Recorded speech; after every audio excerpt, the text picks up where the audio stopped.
everyone. So we're going to finish up chapter 4 on the try here. And we're going to continue. And we talked about the first part of this chapter, talking about the Morgan and Hunt commitment trust theory. And so the first section we talked about on Tuesday was about commitment. The second part we're going to talk about is building channel trust. Now, once again, it is more than just one of the things we're going to talk about is that it works actually on 2 levels.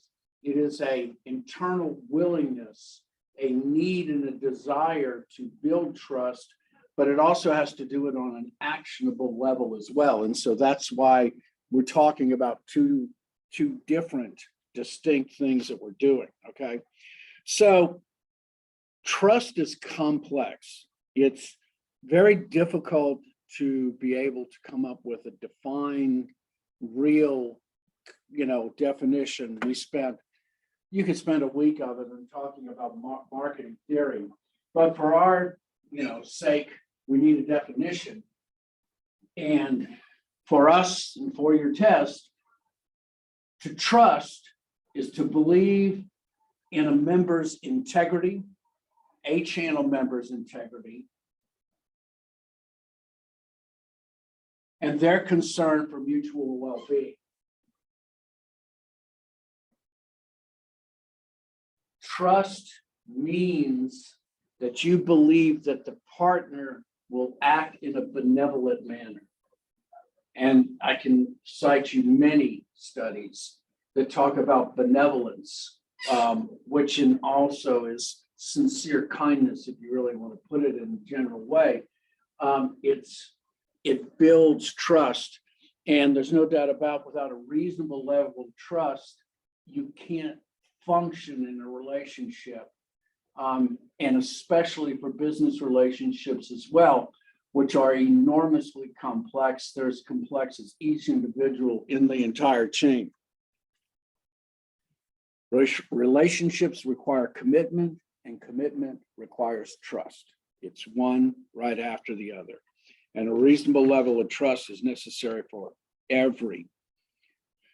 So, what are the needs how do you build trust? And how do you do this in an actionable way? Well, one of the things that you build trust is that the channel partner has a need for what we call economic satisfaction. And so we define economic satisfaction as a positive, affective response to economic rewards generated by the relationship. Now, economic rewards are typically financial, but economic satisfaction, if you look at this definition, affective means emotion. And why would we talk about, instead of utility, why are we talking about an emotional state? Well, for a couple of reasons. One of them is it's very difficult to measure satisfaction and happiness in one individual's idea of being economically happy. 100 million euros in someone else's would make them enormously satisfied, and yet someone else would look at it with bitter disappointment. There was a amazing study that talked about individuals who had won enormous lotteries. And there's this amazing part there that basically says is that their relative levels of happiness very few times moved up. And so what you need to have with economic satisfaction is you've got to be able to feel like the outcome makes you feel good in whatever way. There's an appreciation with a colleague in the way that they do. Your colleague appears to be respectful of you, and your colleague is generally concerned about your well-being and whether or not you're making money or not. Usually channel members, as I say, they don't compare the money directly. They can't compare against baselines, but they do want to know that you want to work with them in a benevolent way. And so it's, once again, this is going back, we talked about this with commitment, but once again, we're going to talk about it with trust. It's very important that firms make risky, generic investments. This creates vulnerability because it empowers the recipient of what you're giving them to use that invested asset in the service to a competitor. As I've said before, Steel will give money for one of their hardware stores to build on an extra wing, even though that extra wing does not have to be dedicated solely to Steel. But if you build those strong relationships, you commit yourself to doing risky things, you build trust, and you build a strong relationship, and it increases that economic satisfaction. Economic satisfaction builds the relationships. And so there's a need, a desire your partner has to know that they're financially secure in whatever that is. And the way that you give them is that you donate to them some kind of investment that says that your success is important to me. So that's economic satisfaction. The next is, how do we go about building a channel's partners' trust through non-economic satisfaction? There are many drivers of trust that we can think of, but this more or less is, how do we go about being nice to each other? All right. And so how do we do this? Well, one of the ways that you do it is you have an absence of dysfunctional conflict. And what dysfunctional conflict means is that there are lingering, unresolved issues in your partnership. That is what dysfunctionalism is. Now, many times there are issues that can't be resolved. There's no way to do it, but they are functional and you can live with them. And we'll talk about conflict next week.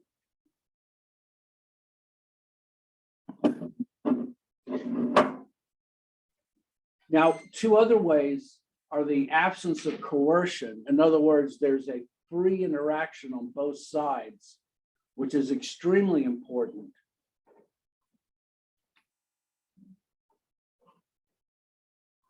And it is this willingness, this interaction, that's extremely important.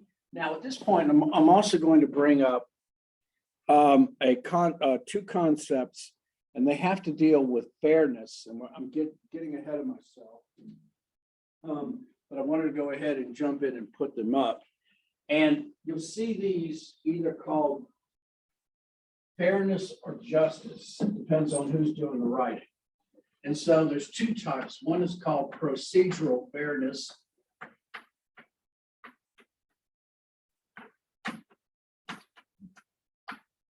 Now, you also might see it called justice, and it means the same thing, all right? And then there's also what's called distributive justice.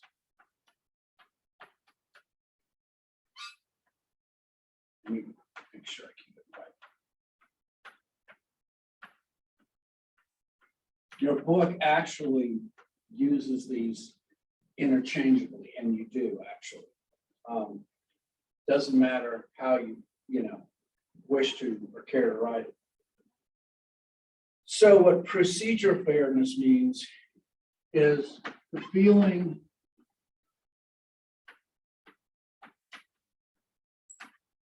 of being treated equitably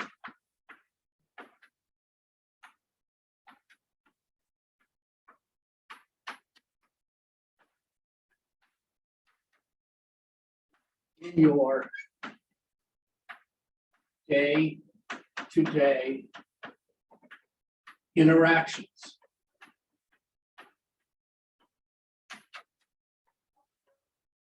Am I included in what is supposed to be going on in the things with all of my competitors? Is the manufacturers treating me equally when we're discussing things about how do we go out to expand? Are my salespeople being given the proper bonuses the same as even the larger organizations? This is an example of what procedural fairness or justice is. Distributive fairness is a feeling of being treated fairly.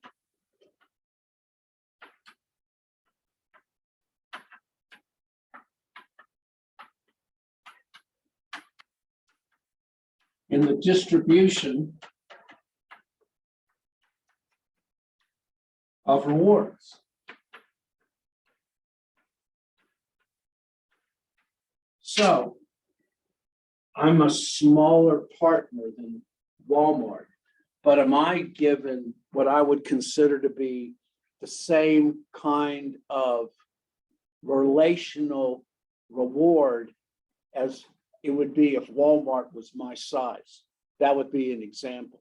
And these are examples of how you go about working in day-to-day environment that help or non-economic factors in the ways that we go and we treat individuals in our interactions, all right?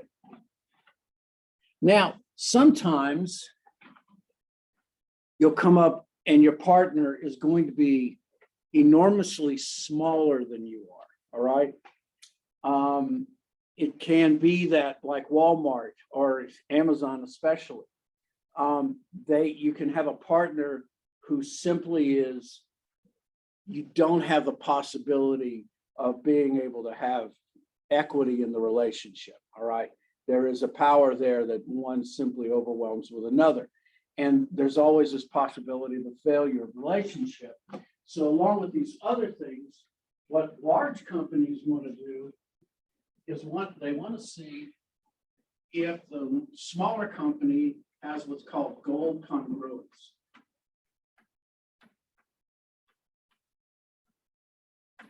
And what this basically means, it's usually a series of tests. And what it does is they kind of talk to the partners there and see if we're all on the same page in what we want to be able to do.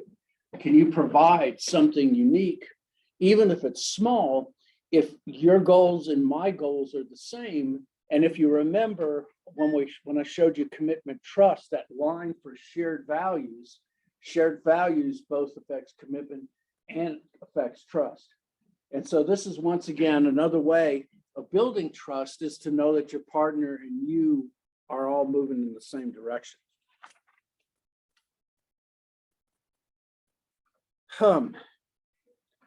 Realize that in any decision-making process that you work with, manufacturers, Walmart, whatever, all right, generally channel systems are very structured.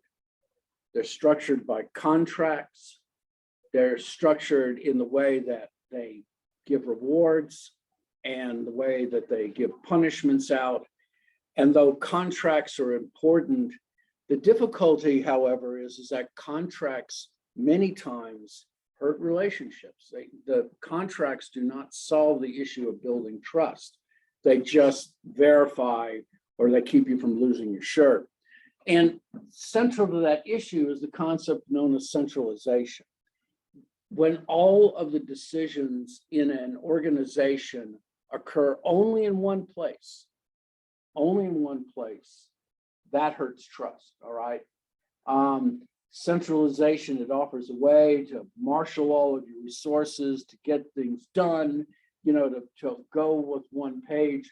But the difficulty with centralization also quite simply is that it doesn't look and maintain what's happening out there in the far extremities of wherever your organization is. And so you got to be very careful.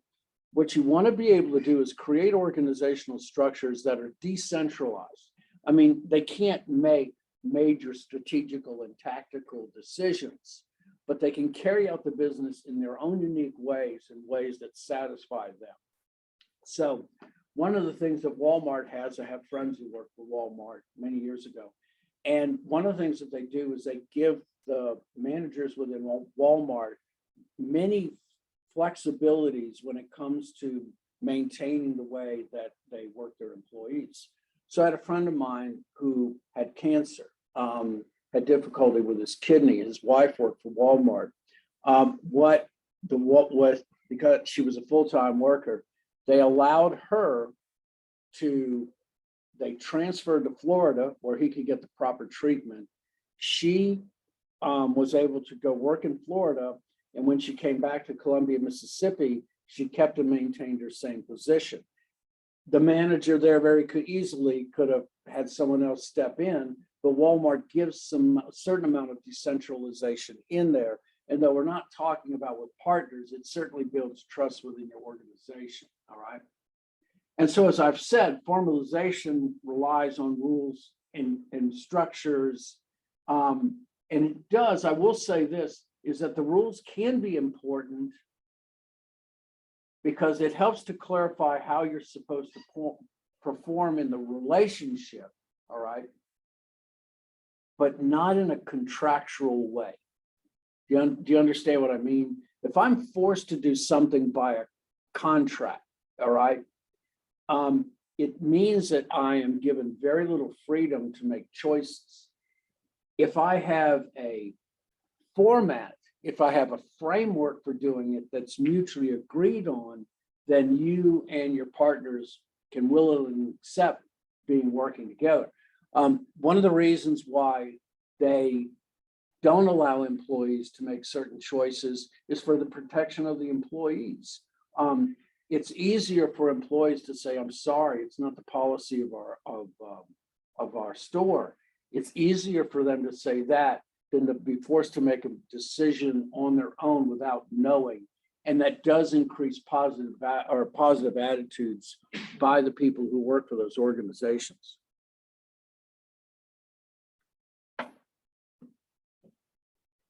So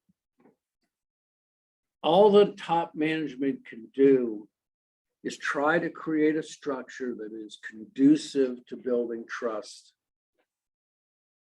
and hope that everyone will adjust accordingly. Because in the end, that's really all you've got. It's once again very easy to get into a contract situation. But the truth is that no successful partnerships ever succeed without mutual trust. It is slow, it's expensive, and it is uncertain. It is all of those three things. But it's the only thing that will build long-term relationships between partners.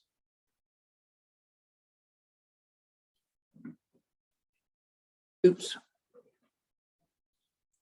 So one of the things I also talked about is this preventing perceptions of unfairness.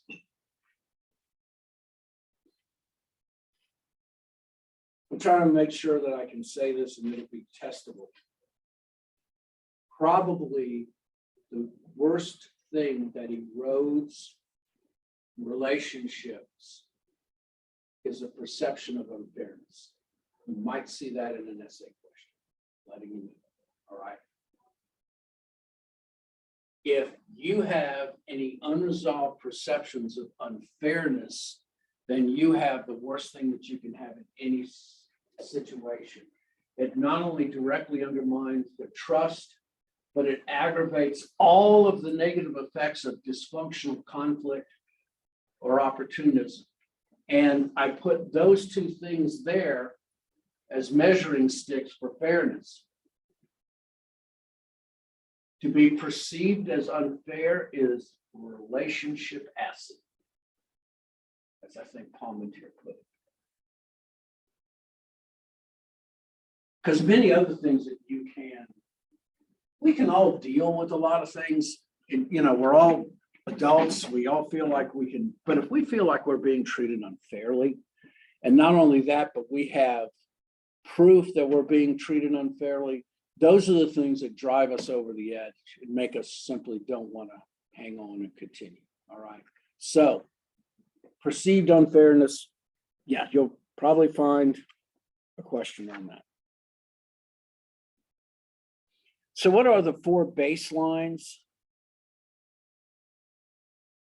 They need to compare the benefits they derive against these 4 baselines.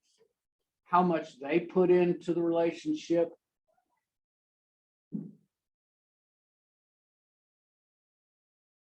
what are the benefits that comparable dealers have? So if I am, once again, this is kind of that measuring stick for fairness. So if I am GM and I am modern Ford, let's say I'm Ford dealership and I'm modern Ford, if I were to look at a dealership, a Ford dealership in Wilkesboro, am I being traded equitably with those dealerships? And if I'm not, that's one of my first hints as to whether or not I'm either being unfair or they're being unfair procedurally or distributively. Next is, what are the benefits that are available from the next alternative? So is there someone else out there, a competitor, who might actually treat me more fair and derive a greater benefit?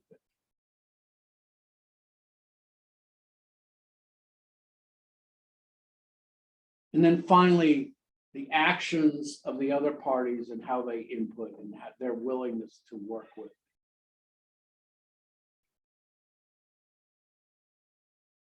Realize this, along with fairness as one of the reasons, risk is also important. Low rewards are given to those who invest little, gain little. And the manufacturing, what you're looking for is you're looking for heavy investment in the relationship to make it succeed.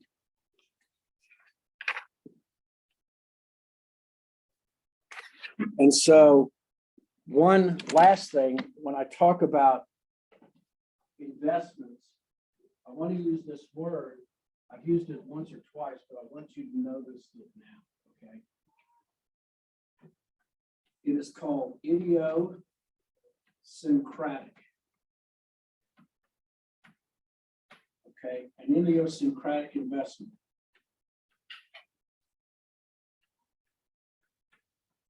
An idiosyncratic investment is an investment that can't be used for some other purpose.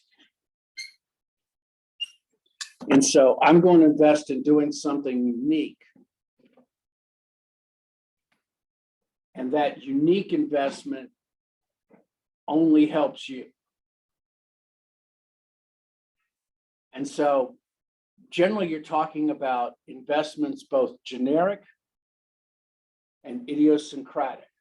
In other words, I'm going to put money down this well and it won't help me maybe at all, but it'll help you. Idiosyncratic investments also are those investments that are not easily translated into another field as well.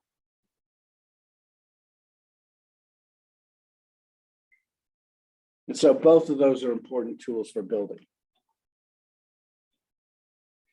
All right, so we're not going to worry about that. So now we're going to talk about the relationship life cycle.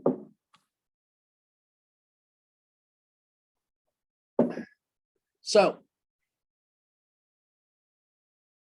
relationships have a life cycle like their own. Research was done, I think, in the 60s and 70s. You'll find this in a lot of good places. It's similar to the product life cycle in a way. And it's one of those kind of useful ways of being able to structure your partnership with different organizations. And it'll give you an idea of how you can envision your relationships and where you are at any point. And then we'll talk at the end about how do you go about managing this whole relationship cycle. So first thing I'm going to do, and once again, they put these in the wrong direction. These are the stages, but this is the screen I'm going to care about. And so this is what we're talking about.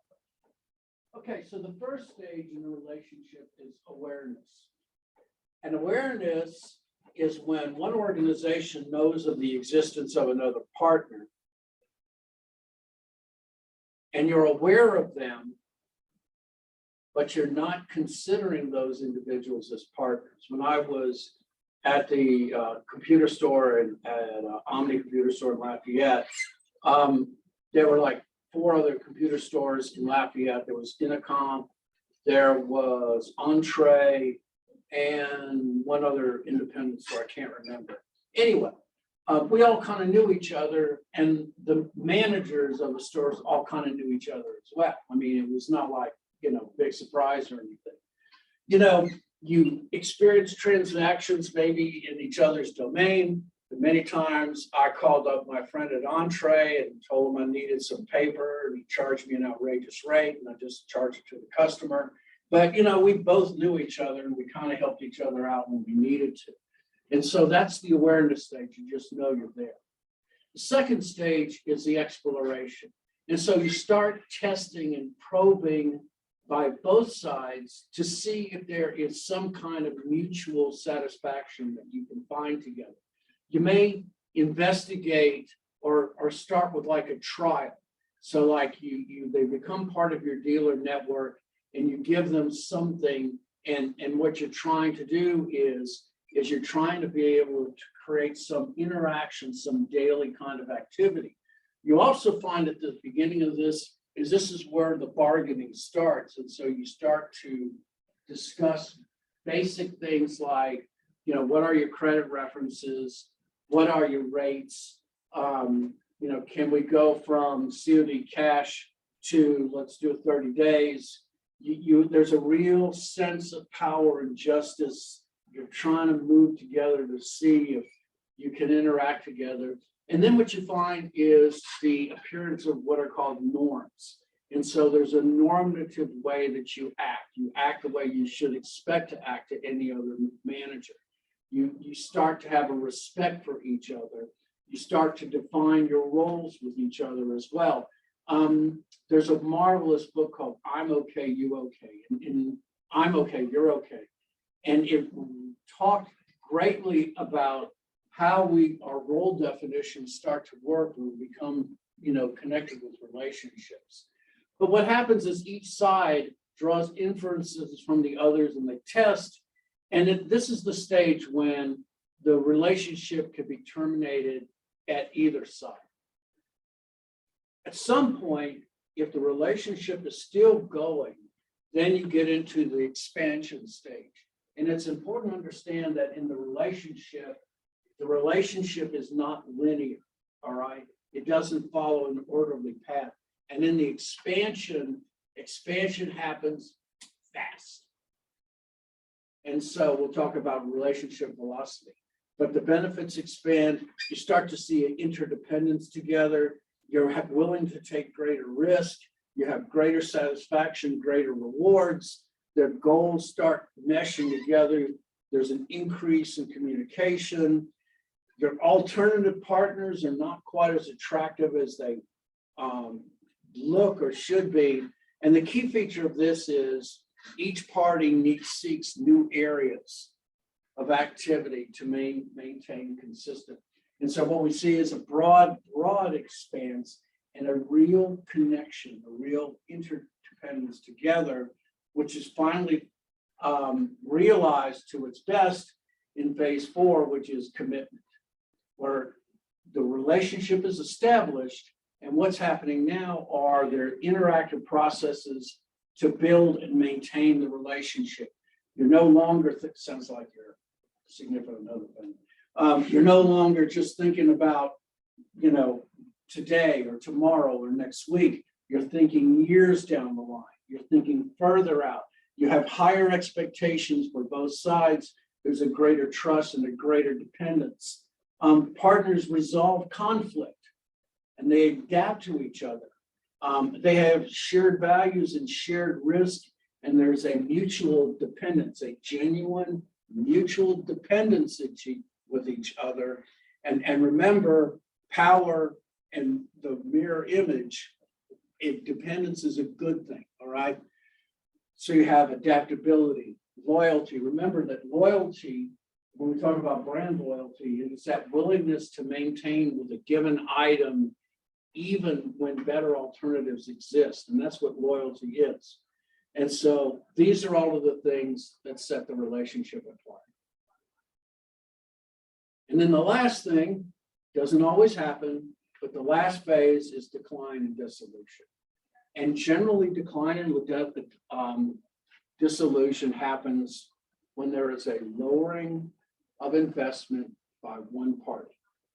The mutual dependence requires that there needs to be some kind of connection.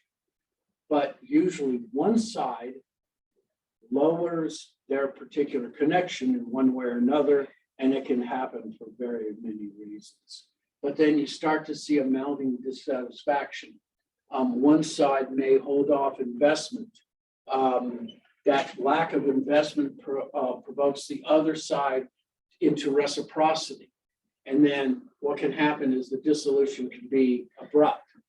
But generally it's kind of gradual because, as we talk about, place is the most difficult thing to do and the most difficult thing to disconnect and the most expensive. It takes two to build and one to undermine, and decline often sets in without even the two parties realizing. That can happen as well, all right? The situation, the way things happen, things just go away.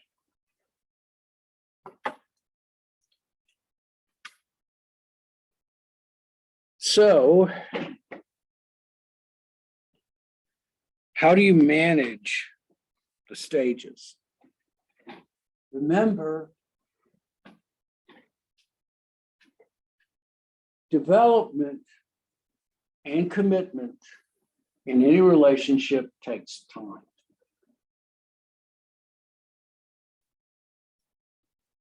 Especially if you have not had any formalized relationships with each other. And as I said before, relationships in its development are rarely as linear, orderly, or sequential as the 5 stages look. What you find also is a concept known as relationship velocity, which is the rate and direction of change in commitment, the rate and direction of change in a given commitment. Now, while I'm still thinking of it, I almost forgot it. So,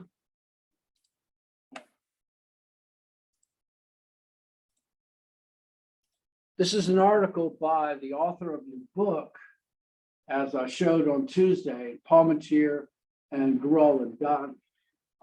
This is their discussion about relationship dynamics.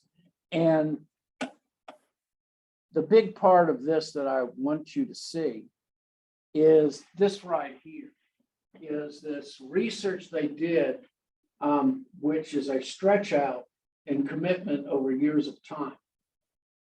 And so if you notice, the mean, as it moves along in years, it actually has this rapid acceleration and then rapid deceleration as well. And so what this curve analysis basically states is that it kind of confirms the thought that relationships are not linear at all. So I welcome you to look at this particular page. It's pretty good. You might see a bonus question on the test on this one, or Morgan Hunt. I haven't made up my mind yet. But this is a pretty cool graph. And we all know it in our own heads. We very rarely do we have any relationships that are straight and linear. Things happen, all right? And then things happen again. And we wake up one day and go, what did I just go through? All right. It's the same thing in business, folks. All right. So what you just got to know is enjoy the ride. Okay. So there's the curve there, which is pretty cool. They Palmentier tested it against 433 channel relationships, partnerships. And this is what they reported. And of course, it's a JM. So when you do a JM, you're doing pretty good. Now, the key to realize is that relationships require maintenance. You know, you have to be willing to not simply let it go sour. The moment there is a suspect that one partner is taking advantage of the other, failing to live up to the promises, and the result, the relationship spirals downward and performance declines. Or trusted partners don't exploit partners. That's as simple as that. And the way that you manage the troubled relationships and the commitment is to continue to make mutual idiosyncratic investments. As long as you continue to do that, do things special for each individual partner, then there is a reasonable idea that the relationships can grow. But the truth is that very rarely in the science of things, businesses that have been around forever, and of course, economies change constantly. We only have to be in the one we're in right now to know that there has to be some way of being able to maintain ourselves in these times of uncertainty. And the way that we do that are what are known as relationship portfolios. And so a relationship portfolio is a series of downstream relationships that a manufacturer might have, or a series of upstream relationships that a dealership might have, to be able to cover the market and meet those multiple output demands. So what that means is you have, if you think about it, every channel partner you have is in a different stage in the relationship. You may be in commitment with one relationship and expansion with another, just in the awareness stage in another, and you have all of these relationships that you have. And the way to handle relationships, which eventually may or may not die, is to have a portfolio of these relationships, more than one partner. Don't try this in real life. But in business, it's cool, all right? You need to be able to have a portfolio of suppliers to cover your needs and your customers' desires, because nothing lasts forever.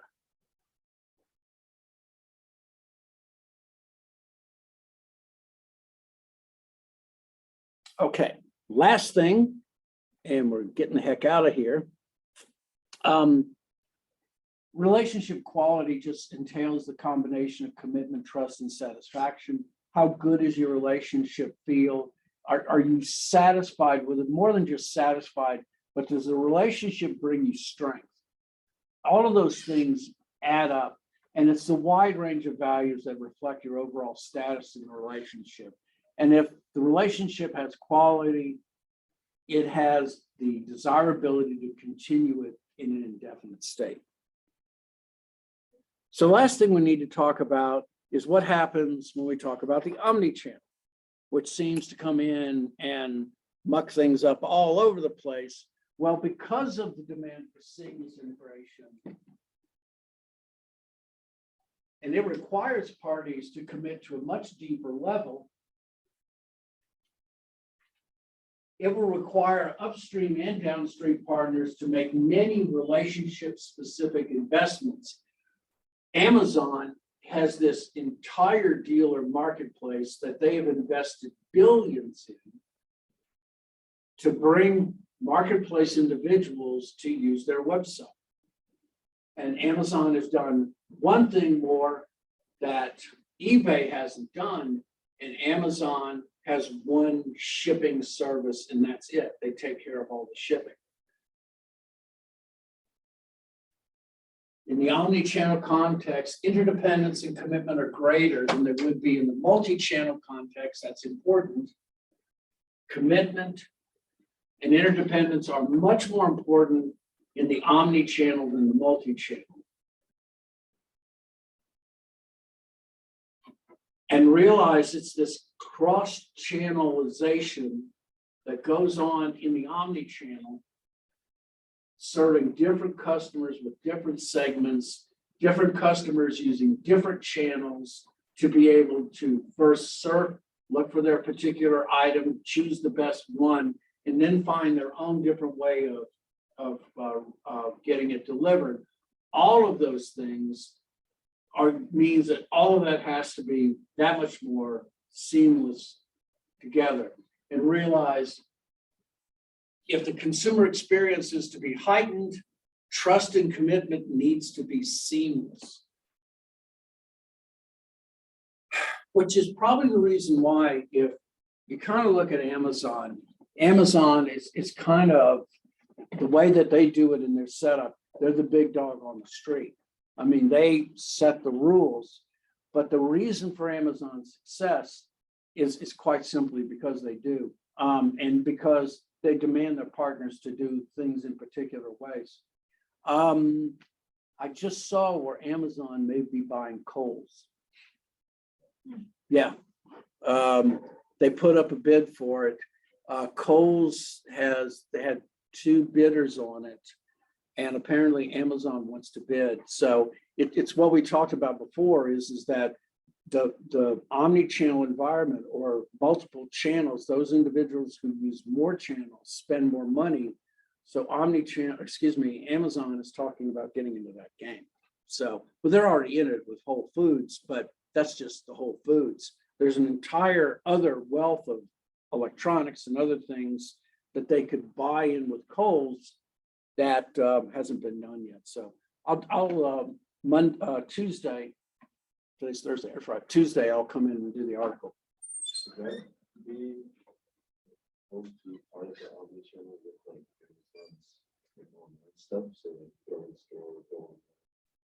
I would imagine Kohl's has a sufficiently strong name that Amazon would allow them to maintain it. But I think all of their channel environment would wrap into Amazon. And then I think you would see like Amazon specific products too.